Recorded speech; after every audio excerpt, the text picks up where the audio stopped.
ರೈತರ ಜೀವನಾಡಿ ಆಗಿರ್ತಕ್ಕಂತಹ ಕೆಆರ್ಎಸ್ ಜಲಾಶಯ ಸಂಪೂರ್ಣವಾಗಿ ಭರ್ತಿಯಾಗಿರುವಂತಹ ಹಿನ್ನೆಲೆಯಲ್ಲಿ ಸಿಎಂ ಸಿದ್ದರಾಮಯ್ಯನವರು ಇಂದು ಕಾವೇರಿ ಮಾತೆಗೆ ಭಾಗ್ಯವನ್ನು ಅರ್ಪಣೆ ಮಾಡೋದಕ್ಕೆ ಈಗಾಗಲೇ ಎಲ್ಲ ರೀತಿ ಸಿದ್ಧತೆಗಳನ್ನ ಮಾಡಿಕೊಂಡಿರುವಂತದ್ದು. ಈಗ ನಾವು ನೋಡಬಹುದು, ಇದು ಕಾವೇರಿಯ ಉಗಮ ಸ್ಥಾನದಲ್ಲಿ ಉತ್ತಮವಾದ ಮಳೆಯಾಗಿರುವಂತಹ ಹಿನ್ನೆಲೆಯಲ್ಲಿ ಕಾವೇರಿಯ ಒಂದು ಸಂಪೂರ್ಣವಾಗಿ ಭರ್ತಿಯಾಗಿರುವಂತದ್ದು. ಇದೇ ಕಾವೇರಿ ಸ್ಟ್ಯಾಚ್ಯೂಗೆ ಕೂಡ ಸಿಎಂ ಸಿದ್ದರಾಮಯ್ಯನವರು ಬಾಗಿನ ಅರ್ಪಿಸೋದಕ್ಕೆ ಬರ್ತಾ ಇರುವಂತದ್ದು. ಕಾವೇರಿ ಮಾತೆಗೆ ಸ್ಟ್ಯಾಚ್ಯೂಗೆ ಒಂದು ಪುಷ್ಪಾರ್ಚನೆಯನ್ನು ಮಾಡುವುದರ ಮುಖಾಂತರವಾಗಿ ತಾಯಿ ಕಾವೇರಿ ಮಾತೆಗೆ ಬಾಗಿನವನ್ನು ಅರ್ಪಣೆ ಮಾಡ್ತಾರೆ. ಈಗಾಗಲೇ ಎಲ್ಲ ರೀತಿಯ ಸಿದ್ಧತೆಗಳನ್ನು ಕೂಡ ಮಾಡಿಕೊಂಡಿರುವಂತದ್ದು. ನಾದಬ್ರಹ್ಮ ಭಾನುಪ್ರಕಾಶ್ ಸ್ವಾಮೀಜಿ ನೇತೃತ್ವದಲ್ಲಿ ಕೂಡ ಈಗಾಗಲೇ ಪೂಜಾ ಕೈಂಕರ್ಯಗಳು ನಡೆಯುತ್ತಿರುವಂತದ್ದು. ಬಿಗಿ ಪೊಲೀಸ್ ಬಂದೋಬಸ್ತ್ ವ್ಯವಸ್ಥೆಯಲ್ಲಿ ಒಂದು ಎಲ್ಲ ಜಿಲ್ಲಾಡಳಿತ ಎಲ್ಲ ರೀತಿಯ ವ್ಯವಸ್ಥೆಗಳನ್ನ ಮಾಡಿಕೊಂಡಿರುವಂತದ್ದು.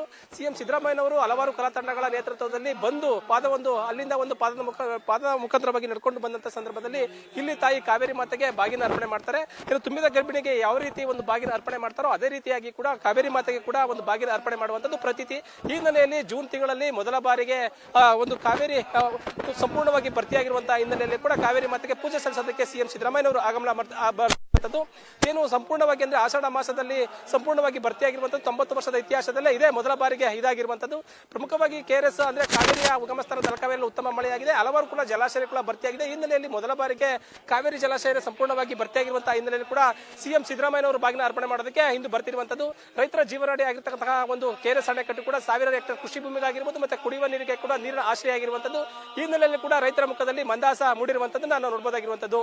ಕ್ಯಾಮರಾ ಪರ್ಸನ್ ಹರೀಶ್ ಜೊತೆ ಪ್ರೇಮ್, ಮೈಸೂರು.